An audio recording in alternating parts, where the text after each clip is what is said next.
Hi friends, welcome to my channel. ಇವತ್ತಿನ ವಿಷಯ ಬಂದು ಎಲ್ಲರೆದುರು ವೇದಿಕೆಯ ಮೇಲೆ ನಿಂತು ಮಾತನಾಡಬೇಕು, ಭಾಷಣ ಮಾಡಬೇಕು ಅಂದಾಗ ಮೊದಲು ಮನಸ್ಸಿನಲ್ಲಿ ಬರುವುದು ಭಯ.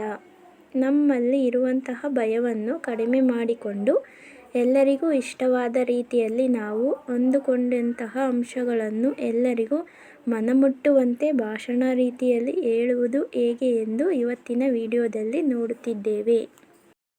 ಮೊದಲನೆಯದು, ವೇದಿಕೆಯನ್ನು ಹತ್ತುವ ಮುನ್ನ ದೀರ್ಘವಾಗಿ ಉಸಿರಾಡಿ.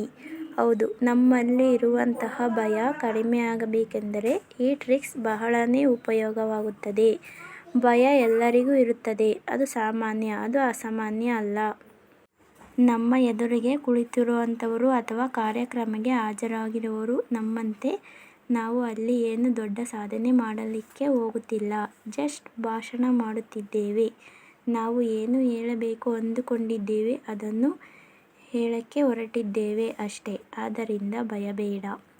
ಭಯ ಕಡಿಮೆ ಆಗಬೇಕೆಂದರೆ ದೀರ್ಘವಾಗಿ ಉಸಿರನ್ನು ಎಳೆದುಕೊಂಡು ನಿಧಾನವಾಗಿ ಉಸಿರನ್ನು ಬಿಡಿ.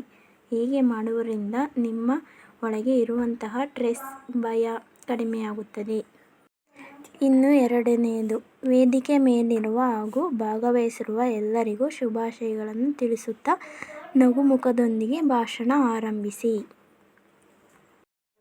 ಇನ್ನು ಮೂರನೆಯದು, ಭಾಷಣ ತುಂಬ ಸರಳವಾಗಿರಲಿ, ಸರಳ ಪದಗಳಿಂದ ಕೂಡಿರಲಿ, ವಾಕ್ಯಗಳ ರಚನೆ ಮತ್ತು ಪದಗಳ ಬಳಕೆ ಸರಳವಾಗಿರಲಿ.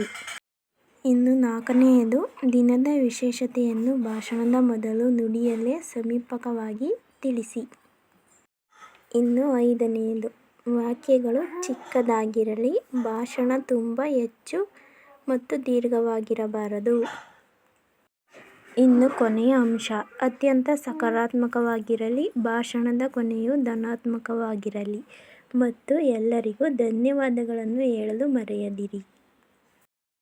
ಈ ವಿಡಿಯೋ ನಿಮಗೆ ಇಷ್ಟವಾದರೆ ಲೈಕ್ ಮಾಡಿ, ಶೇರ್ ಮಾಡಿ, ಸಬ್ಸ್ಕ್ರೈಬ್ ಮಾಡ್ಕೊಳ್ಳಿ. ಎಲ್ಲರಿಗೂ ಧನ್ಯವಾದಗಳು. Thank you all.